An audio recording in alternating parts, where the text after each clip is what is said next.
Well, g'day, and welcome back again to Zhaoqing. And today we are on our way in.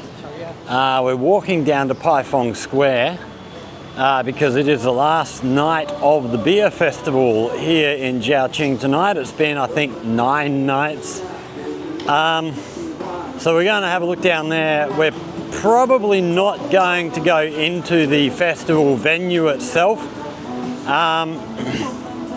Because it is tonight, you actually have to book a place, and I believe it's absolutely chock-a-block. So we're not going to get inside, but there's plenty of stuff happening around the thing, and we actually have another drone show happening tonight. So we're going to go and have a look at that. But on the way there, we're going to wander down this back street behind our school.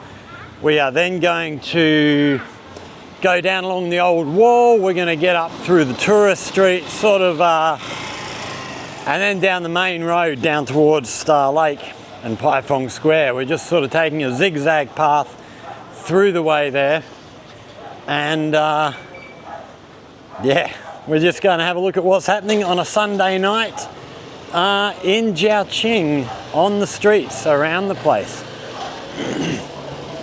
Pretty sure there's going to be quite a bit going on. It's still school holidays, although starting to see lots of young people around the place with suitcases and stuff heading back towards their schools, universities, colleges, wherever they're off to. A lot of people starting to head back to where they have to go once the school holidays are over. So we'll spin our camera around, give you a look at what we're looking at as we're wandering through here. It is, what is the time now? So it is currently just coming up on 7 o'clock. The drone show is not until, I believe, about 9:30. There will be all sorts of music and stuff happening at the beer festival. Yeah, I think it's going to be absolutely jam-packed actually down there tonight, which is why we're walking. We're not even going to try and get the bike down anywhere near there. That will just be way too hard. But on the way there, as we're wandering along, we're going to go through some of the comments from videos, because I hadn't realized it until Tony from the channel Mr. Tony commented on a video a couple of videos ago saying congratulations on 400 videos. I knew we were getting close, but it kind of crept up on me. So sort of as a 400 video thing, we're going to have a look through a few comments, respond to a few comments, and maybe talk a little bit about the YouTube journey and stuff, plans for the future, all that sort of thing. I don't know. I've got no real plan on what we're going to talk about it. We're just going to play it by ear and see where we end up. So I've basically just opened my notifications on YouTube, and we're just going to go down the list and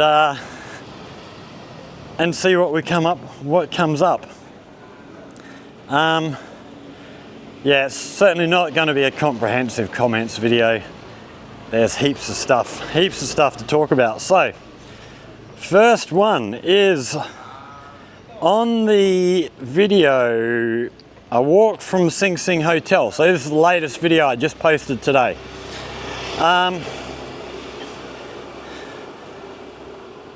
Amber D12 commented, "That show seems awe-inspiring. Magnificent."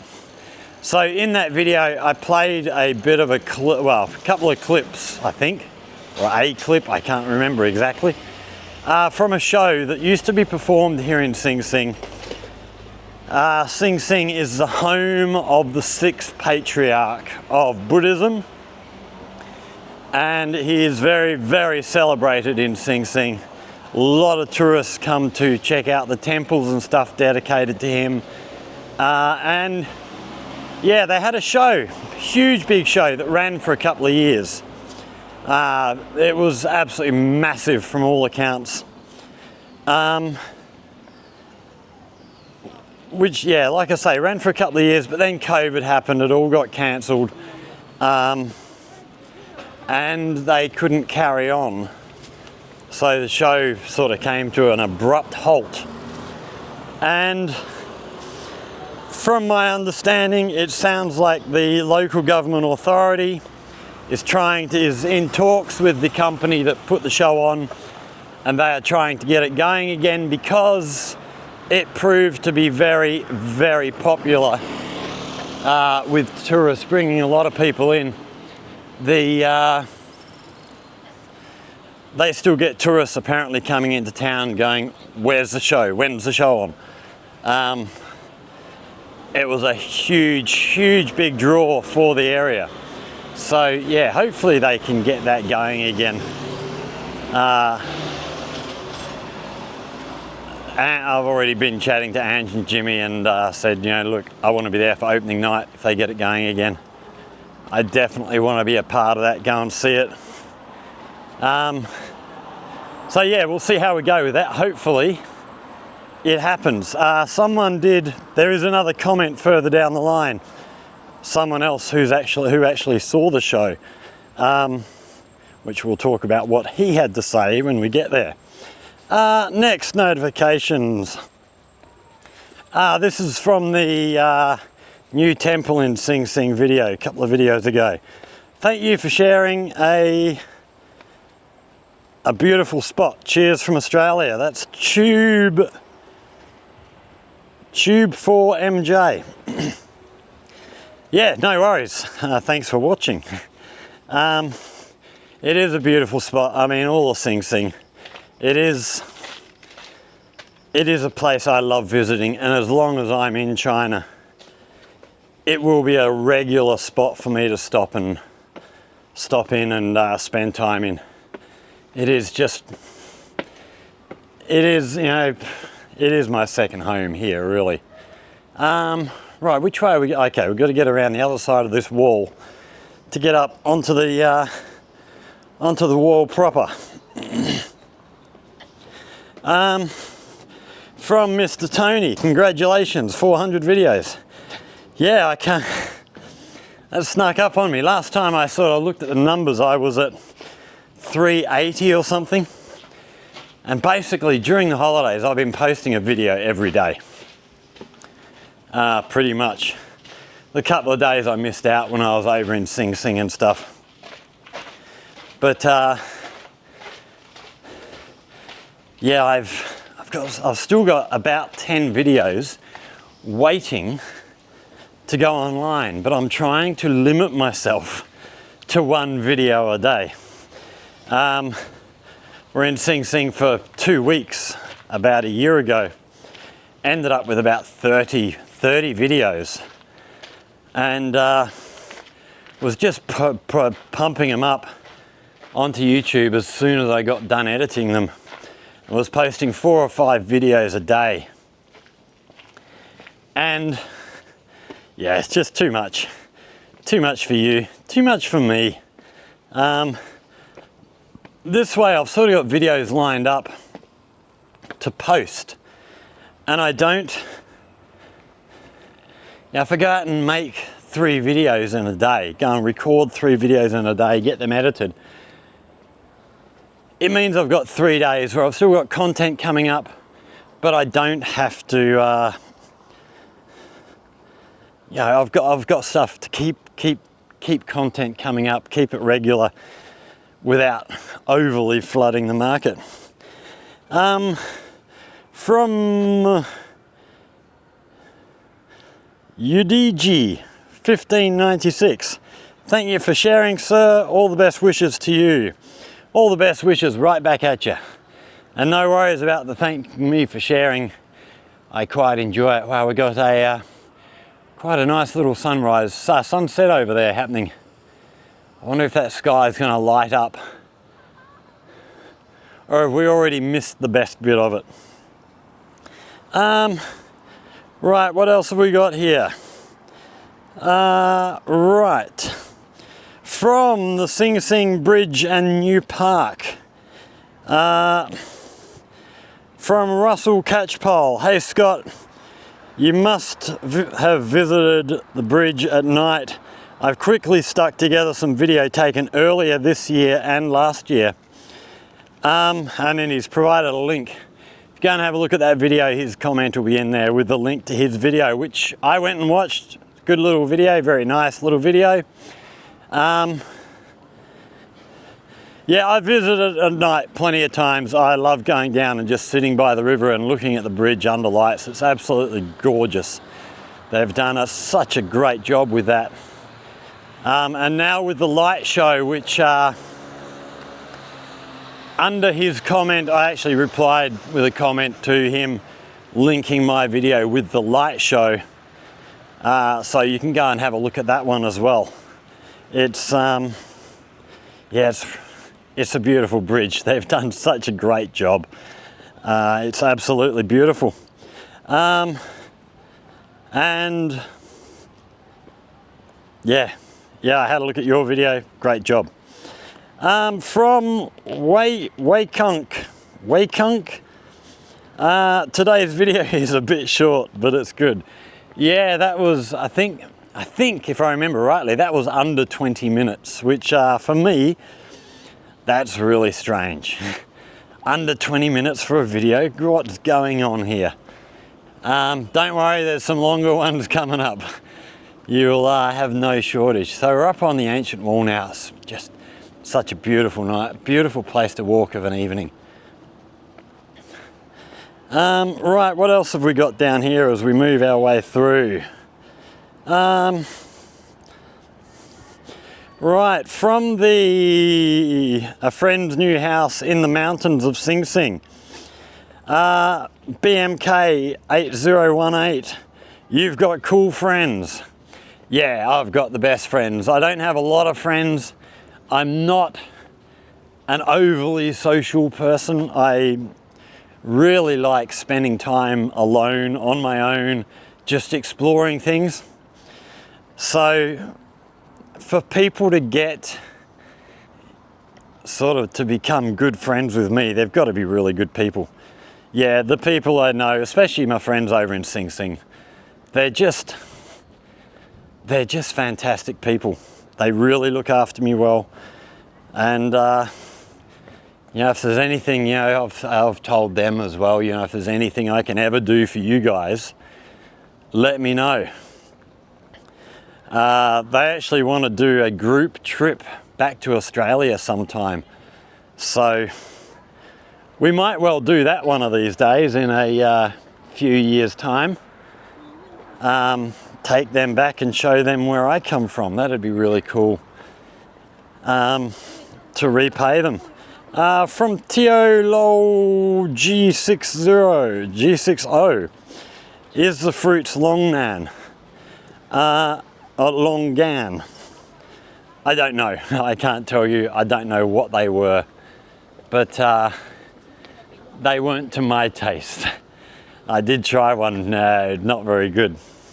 Not something I like, but they love them here. Right, what else have we got down here? Okay, from Russell Catchpole again. Right, from the going drone flying early morning out of Sing Sing. Hi Scott, great video. What exactly is the name of the last little town in the video, please? Now, I wasn't sure, but I did send a message to Candy's mum, the lady who took us up there. And the name of it, it's called Taiping Town Daxian Village. So Taiping, T-A-I-P-I-N-G, Taiping Town, and Daxian, D-A-X-I-A-N Village, Daxian Village. Here we have this gorgeous tower here. So nice.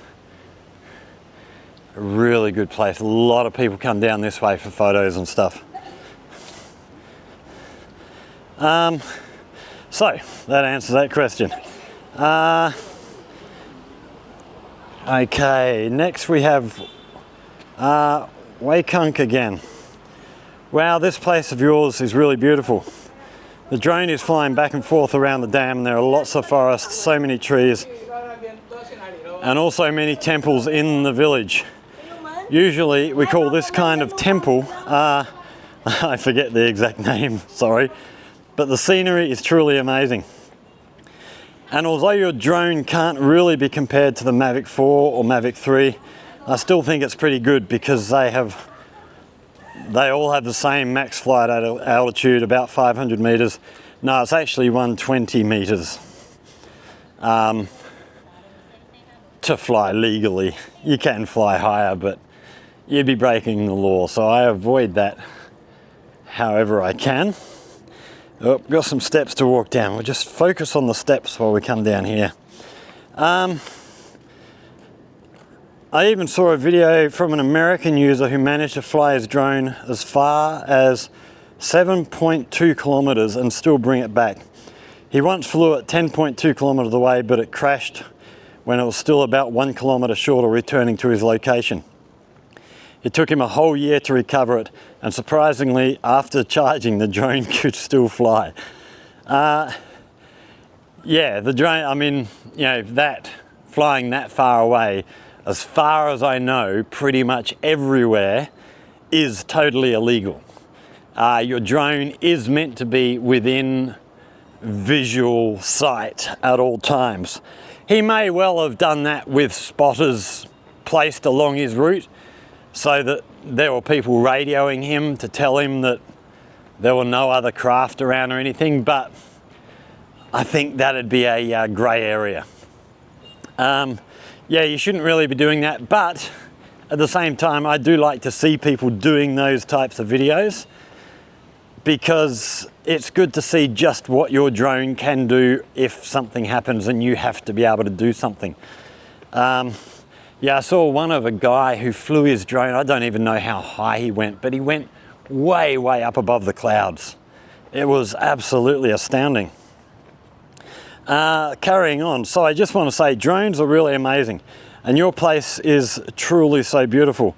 Oh, and there are also lots of eucalyptus trees here in Guangxi. We also have many eucalyptus trees, but they are usually planted as economic forests, which I feel damages the ecosystem. Guangdong, on the other hand, is different. Over there, they tend to plant more native vegetation. Yeah, you should be planting, you know, if you want to grow plants and stuff for whatever, for industries, you know, plantation forests and stuff. I really think you should be doing it with native plants, not using imported stuff. It just ruins the environment.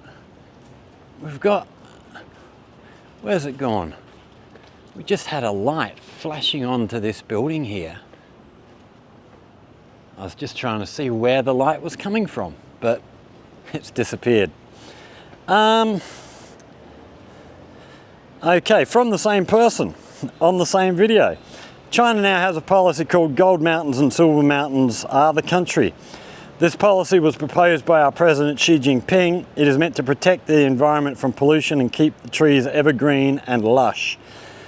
We had some painful experiences in the past. For example, in the 1950s, we cut down all the trees to make steel during the Great Leap Forward. The steel we produced at that time turned out to be nothing but piles of slag. When reporting to higher authorities, people claimed our production was very high and even said we were about to surpass the Soviet Union, which is ridiculous. As Chinese people, we have learned lessons from history. Now we focus much more on protecting our environment and preventing trees from being cut down. In China, every tree is marked. If you want to cut down a big tree or clear a plot of woodland, you must get government approval and have a felling permit. That's how it is in reality. So since you said in your show that viewers can ask questions in the comments, I hope that when you introduce your program, you will go deeper into these topics. I also plan to buy a Pocket 3 and DJI Mini and a recorder, and then go around to introduce the environment and surroundings in English for both Chinese and foreign viewers. Thank you. Thank you.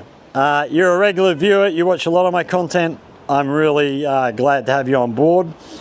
You did mention a while back you wanted to get my WeChat and connect.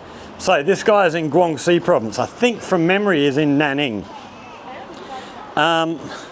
His WeChat channel is, the spelling of his name is Weikank. Go and give him a subscribe. Have a look at some of his content. But yeah, if you want to get into doing just like I do, just walking around, you know, as you will have seen, I video everything and I leave everything in. It's something me and Tony have laughingly talked about, where he'll spend 2 hours editing a 10-minute video and I'll spend 10 minutes editing a 2-hour video. Yeah, I mean, just leave everything in and show everything you can. It makes it very, very easy. It would be a great way for you, you know, I don't know how good your English is on the whole, but it'd be a really, really good way to practice your English. Yeah, well worthwhile. In terms of telling things like about the old steel production, you know, I've heard stories about people making steel in their backyards and stuff. Just really, really dangerous practices because they thought they could make a killing out of it, which turned out to be a really bad thing. You know, there was very little equality made and stuff. In terms of telling stories like that, I tend to stay away from that kind of stuff because A, I'm a foreigner. I don't have enough knowledge of what things were like at that time to be able to give a fair description. You know, I could say, you know, it was dangerous and it was silly and rah, rah, rah, but I don't know what else was going on in society at the time. You know, if people were really poor and they would do anything to make money, well, you know, that's a justification. It might not be a great justification, but it's, with my limited background knowledge, I don't like talking about things that can be seen as negative.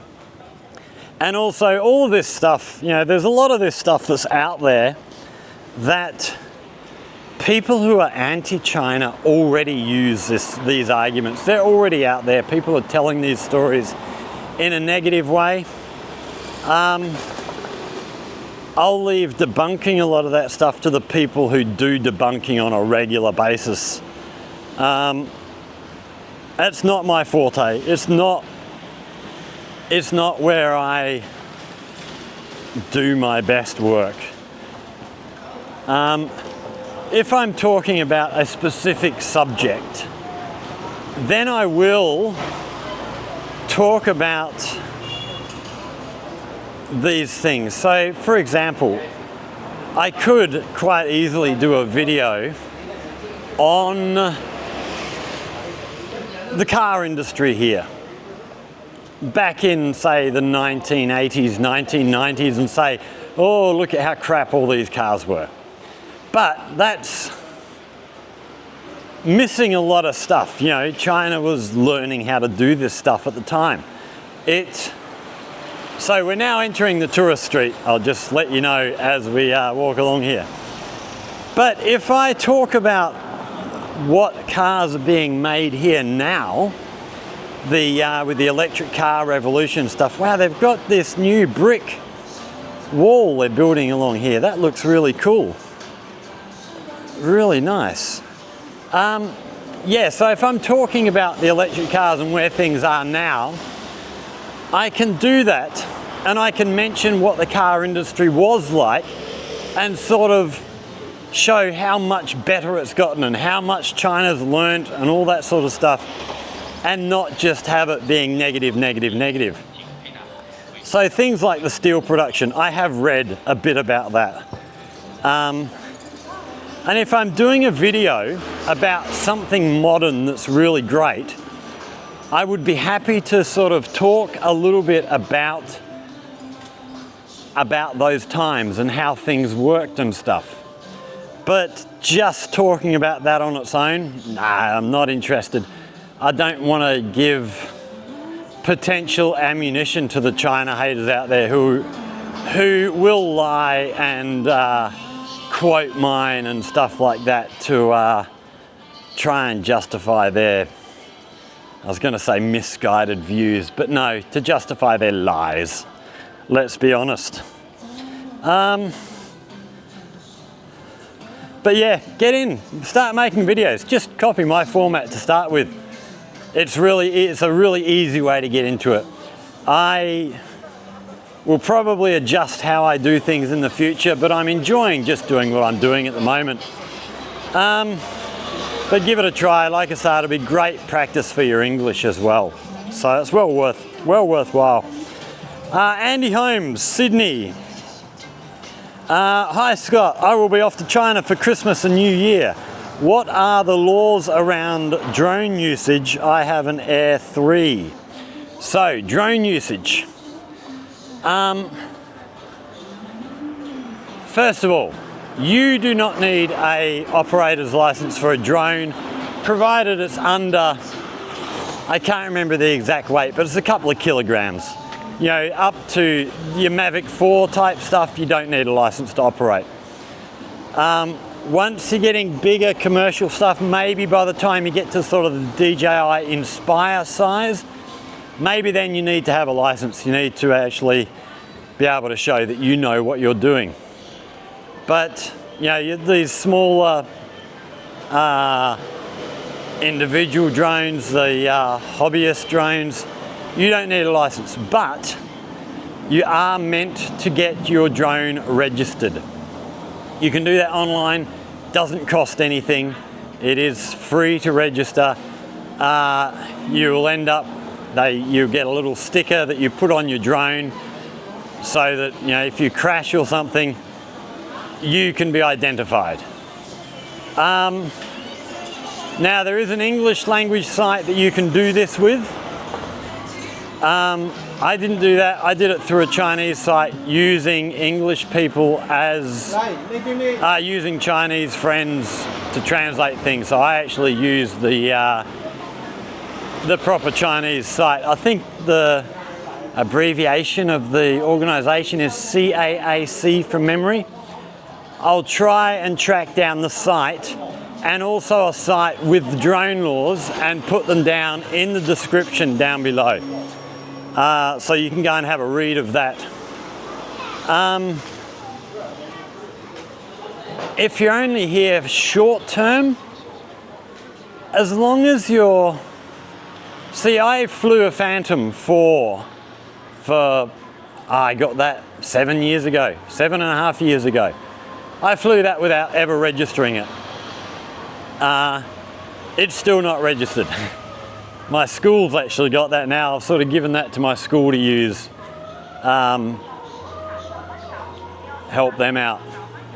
And I know a lot of other foreigners here who fly regularly, who live here, haven't registered their drones, and they've never had any problem.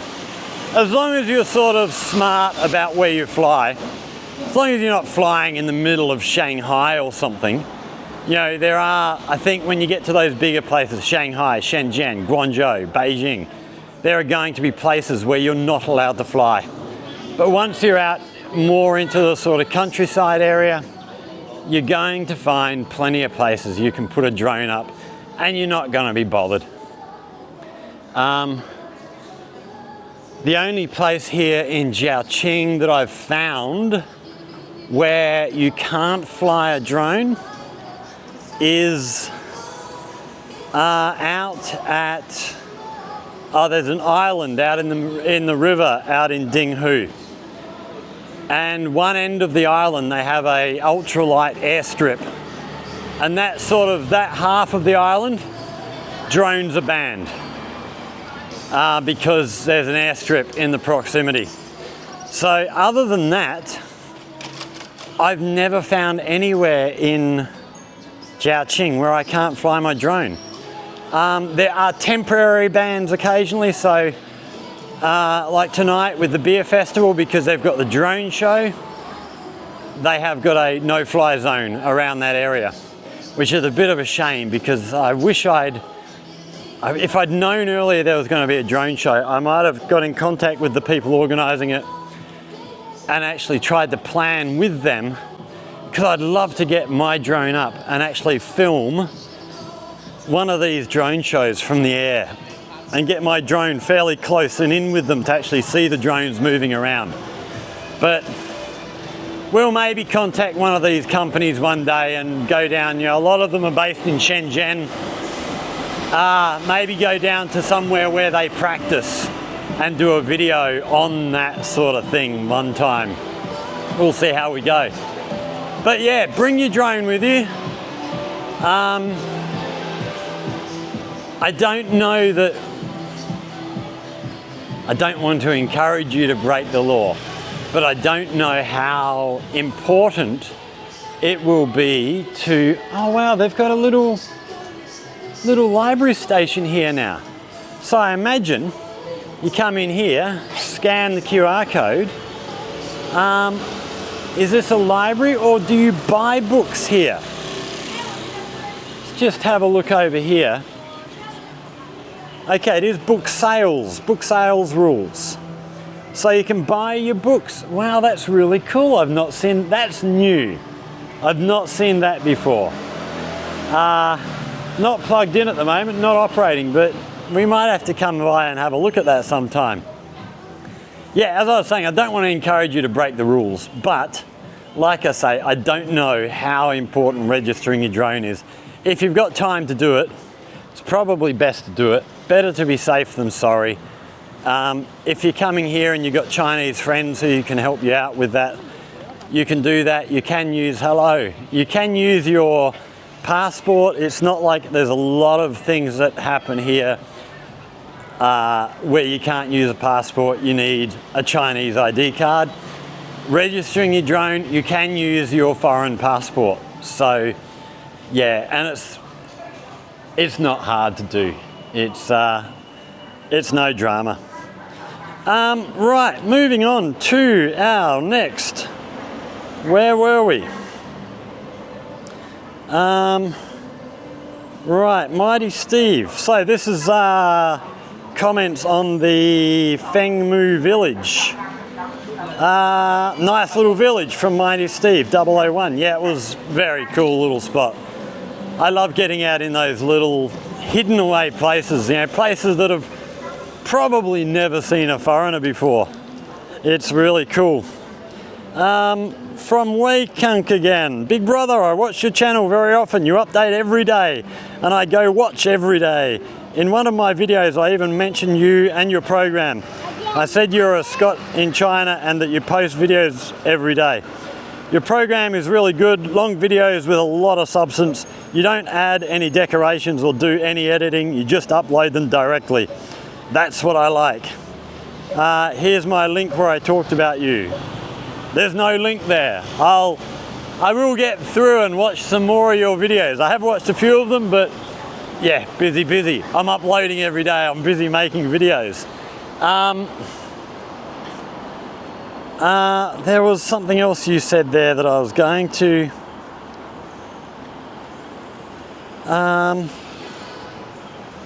Oh yeah, you update every day. Yeah, I've been updating every day during the holidays. That will change because students will be, we'll have students coming back to school this week.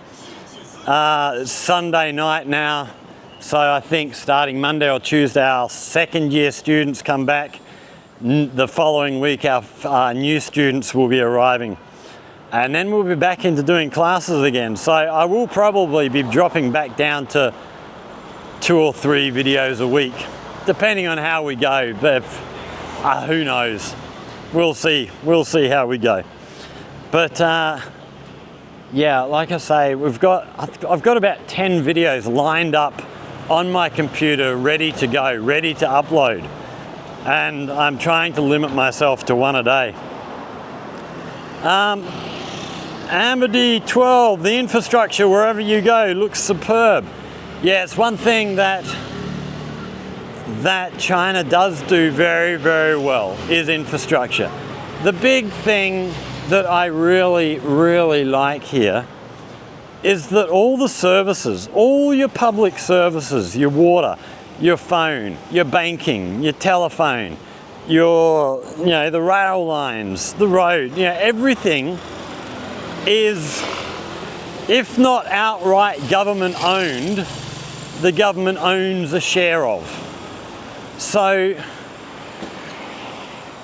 it's not just profit at all cost. It is about building things for the community. We've talked, I haven't talked about it for a long time, but with the rail lines, the high-speed rail, in the West, if there were those lines, if they were, even if they were built by the government, they would all end up being privatized, run by private companies. And you would end up, the only lines that you would actually have operating are things like Shenzhen to Guangzhou or Beijing to Shanghai, the lines that make money. All the lines that don't make money, they'd shut them down just to maximize profits. Here, they use the profit-making lines to subsidize the lines that don't make money.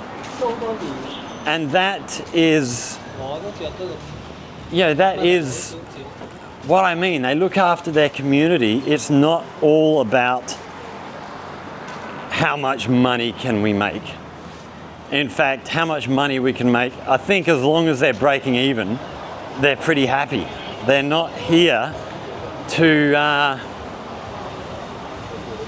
if they can make money, great. Goes into the coffers, helps the community. But it's not their prime concern. Their prime concern is to provide the services that the community needs. So yeah, infrastructure here is really, really good. The roads are amazing. I don't know what we're up to with high-speed rail now. A couple of years ago, I think they had 44,000 kilometres of high-speed rail built. Probably up over 50,000 kilometres by now. They're still building, there's a lot of lines still being built. They're doing extraordinary. The roads are just improving hugely. I've seen how much the roads have changed from back before I got here. So we went out and did a video with Tony. We went and had a look at what the roads were like back when he first arrived compared to what they are now. And it's a huge, huge change. Yeah, infrastructure here, they do absolutely brilliant. Waikunk again. Maybe one day you can visit Guangxi here, I be with you. Yeah, like I say, I think it's in Nanning. I was actually planning on getting to Guangxi these holidays, but the person I was going to go with, she's gone to Sri Lanka to work. So we just didn't get there.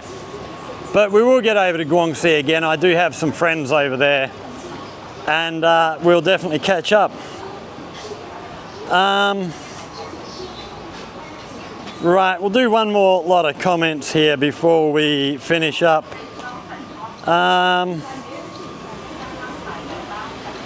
What have we got on this video? No.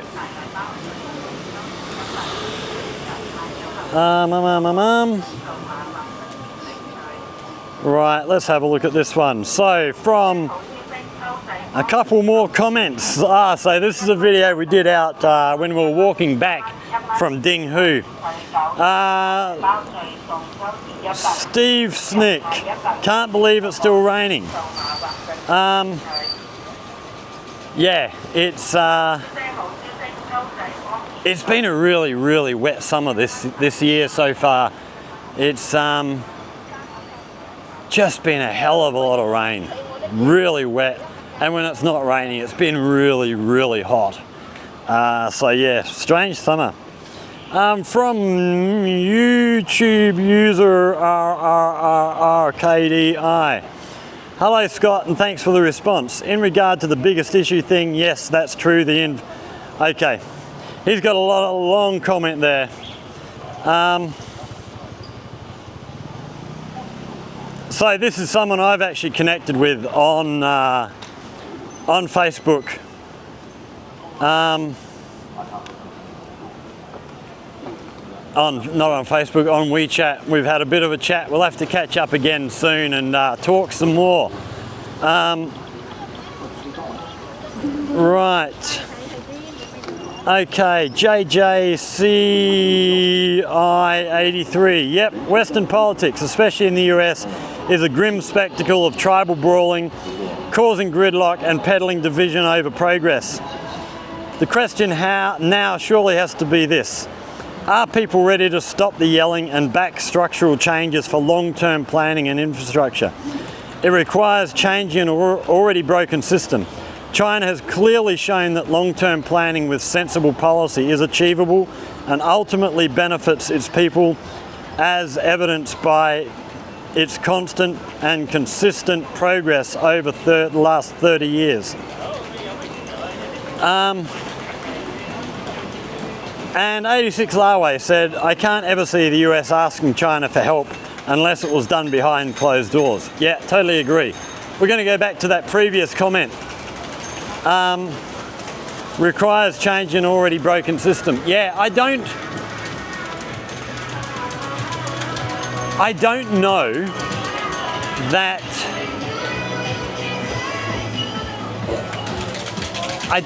that you could do the type of planning that they do in China in a multi-party system, because that involves having elections and changing parties, whether it's every 4 years or 8 years or 10 years.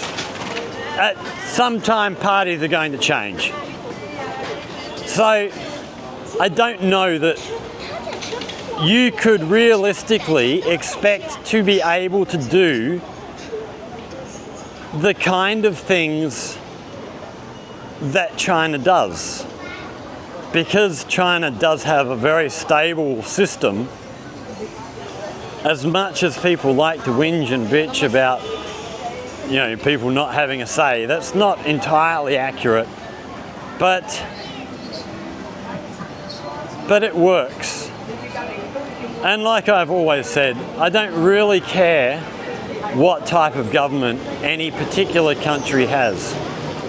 What matters to me is the people who are running that government. You know, you can have, you know, Americans, you'll often hear say, oh, we're the best democracy and best country in the world and stuff. Well, you could be. Problem is, I think your politicians let you down. I think the system you have lets you down. Paid politicians and all that. Whereas China at the moment seems to have political leadership that puts people first, that wants to help the people. I don't know what will happen in the future. You know, maybe in 10, 15 years time, maybe there will be a new political leadership come up in China and they're not so interested in that. They're interested in self-serving sort of stuff, in which case it'll fail. It'll become a bad government. You know, regardless of whether you're a dictatorship or a communist country, a democracy, a principality, or whatever. If you've got good leaders, you'll have a good country. You'll have good government. If you've got bad leaders, you're going to have a bad country. It's that simple. I don't really care about the system. The system doesn't matter to me at all. Yeah, who knows? So we're now coming up. So just over the road in front of us here, we have Paifong Square. In there is the beer festival. We are going to go and have a look around. Let's turn this around and give us a look at me again. We are going to go and have a look sort of around the outskirts of the beer festival. I don't think we're going to get inside the venue because, yeah, like I say, it is absolutely booked out tonight.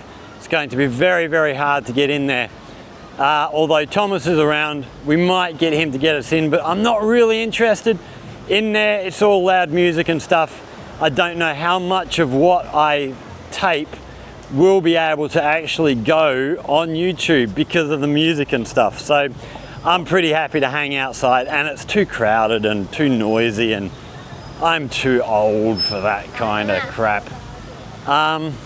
So yeah, we're probably just going to hang around outside the area.